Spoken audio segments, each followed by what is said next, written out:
Shalom jemaat Tuhan, selamat pagi. Tuhan beserta dengan kita. Dia berjanji apapun yang terjadi dalam hidup kita, Dia tidak akan pernah meninggalkan kita. Kita terus sedang belajar sebuah konsep Allah dari awal sampai akhir, bahwa Allah dengan maksud abadinya tidak pernah berubah walaupun segala sesuatu bisa saja berubah, dan kita sedang hidup pada masa keadaan dunia sedang berubah-ubah karena situasi pandemi mempengaruhi dan merubah banyak tatanan hidup manusia. Banyak orang stres dan depresi. Tetapi percayalah, Allah yang kita sembah di dalam nama Tuhan Yesus Kristus adalah Allah yang tidak pernah berubah dulu, sekarang, dan sampai selama-lamanya. Karena itu Bapak Ibu, biarlah kita semua tetap teguh, tetap percaya kepada Tuhan, tetap mengakui Dia di dalam segala aspek hidup kita, sehingga kita akan melihat bagaimana Dia meluruskan jalan-jalan hidup kita. Karena itu kita akan kembali belajar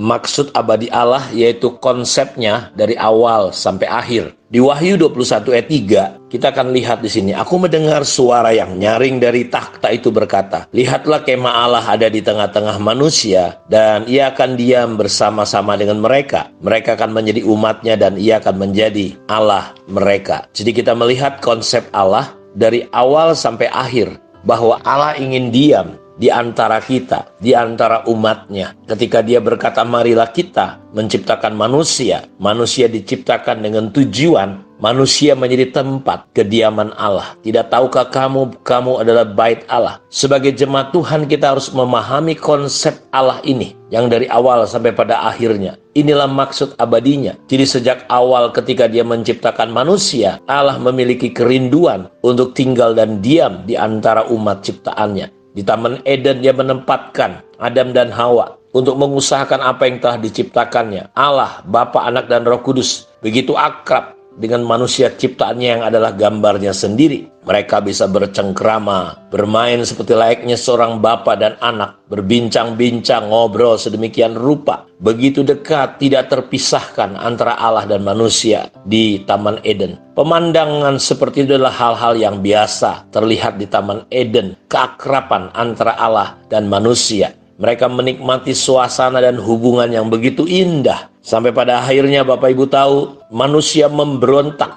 tidak taat. Dan sejak itu manusia terpisah dengan Allah. Dan saat itu Allah berulang kali memprakasai, mengambil inisiatif untuk mengasihi manusia dan diam di antara mereka. Kita sudah belajar di zaman Musa, ketika orang Israel dilepaskan dari perbudakan di negeri Mesir. Selama kurang lebih dari 400 tahun mereka diperbudak, dan ketika mereka keluar dari Mesir, Tuhan sudah membuat hati orang Mesir bermurah hati. Mereka pergi dengan emas, perak, dan berbagai hal yang indah. Dan sungguh keajaiban tangan Tuhan begitu nyata atas orang Israel umatnya. Tetapi yang sangat menyedihkan adalah kita sudah belajar kekayaan yang Tuhan kasih yang mereka bawa dari Mesir digunakan untuk membangun lembu emas untuk disembah. Dan sebenarnya kita sudah belajar bahwa Allah melengkapi mereka dengan sebuah tujuan supaya mereka bisa membuat kemah sembayang supaya Allah hadir di tengah-tengah mereka. Allah memiliki tempat. Jadi kita melihat bahwa sebenarnya kekayaan berkat itu adalah untuk menyediakan tempat bagi Tuhan. Kebersamaan Tuhan dan umatnya ditandai dengan kehadirannya dalam tabut perjanjian yang ada di kemah sembayang. Dan di sana Tuhan menyatakan dirinya ketika zaman Raja Daud, di zaman Sulaiman. Sulaiman membangun sebuah rumah bagi Allah. Dan saudara tahu bahwa tempat itu adalah tempat Allah berhadirat. Dalam perjanjian baru, Yesus kembali lewat kematiannya. Dia membangun gereja, rumah yang tidak dibangun oleh tangan manusia, tapi terbuat dari batu-batu yang hidup. Karena itu kita sudah belajar kemarin di Mazmur 132 bahwa kita perlu memahami konsep Allah, bahwa Tuhan telah memilih Sion. Untuk apa?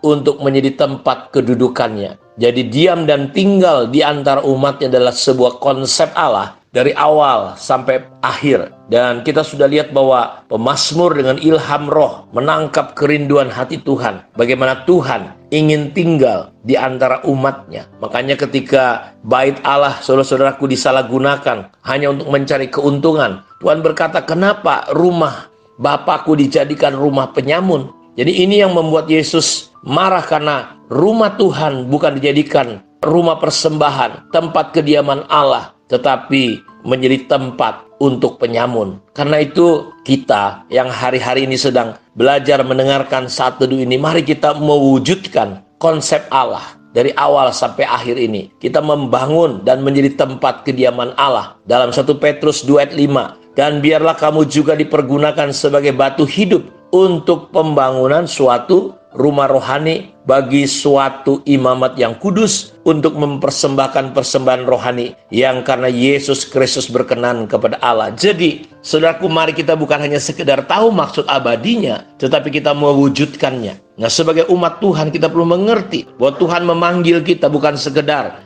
menjadi anggota gereja, ya, tetapi kita dipanggil untuk menjadi rumah tempat kediamannya. Bukan hanya sekedar kebaktian, kumpul, bukan hanya sekedar kegiatan sosial atau pelayanan, tetapi kita menjadi rumahnya, di mana setiap anggota jemaat dibangun, diikat, dan disatukan dalam kasih Tuhan. Dalam Hagai 1 ayat 2-11, membangun konsep Allah, rumah Tuhan, itu membawa berkat besar bagi yang membangun. Tetapi saudaraku, kita lihat kutuk saat kita tidak peduli dengan konsep Allah ini. Ketika di kitab Hagai pasal 1 dikatakan, bagaimana keadaan umat Tuhan saat mereka tidak peduli dengan konsep Allah, ketika mereka sibuk dengan urusannya masing-masing dan mengabaikan pembangunan rumah Tuhan. Perhatikan dalam ayat 5 dan 11. Oleh sebab itu beginilah firman Tuhan semesta alam, perhatikanlah keadaanmu. Mereka menabur banyak tapi menuai sedikit. Tapi sebaliknya, ketika mereka mulai fokus, saudara-saudaraku, untuk pembangunan konsep rumah Allah, Tuhan berkata, perhatikan keadaanmu. Bagaimana Tuhan melipat gandakan dan memberkati kehidupan mereka. Karena itu di kitab Hagai ini kita melihat bahwa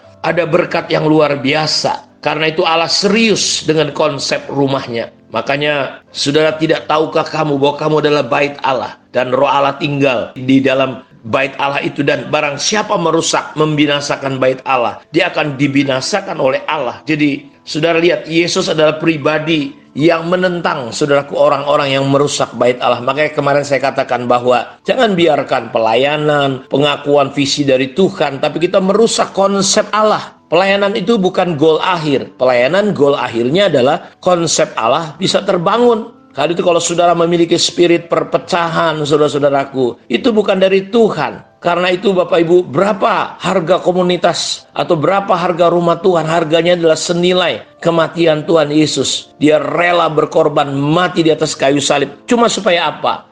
Supaya konsepnya bisa terwujud. Karena itu saya berdoa Tuhan membuka mata hati kita, sehingga apapun yang terjadi, perbedaan, kekurangan, ketidaksempurnaan, ketidakidealan, jangan biarkan iblis menghancurkan, mengharu-birukan, memecah belah konsep Allah rumah Tuhan, karena Allah ingin tinggal dan diam di antara kita. Kiranya Tuhan memberkati kita semua. Kita akan sambung besok. Mari kita berdoa. Berkatilah semua anak-anak-Mu yang sudah mendengar kebenaran firman-Mu ini, ya Tuhan. Biar kami semakin mencintai konsep-Mu, maksud abadimu, dan kami bukan hanya tahu, tapi kami boleh mewujudkannya dengan kasih, kemurahan, dan anugerah-Mu, ya Tuhan. Di dalam nama Tuhan Yesus Kristus kami berdoa. Amin. Tuhan memberkati kita semua. Shalom.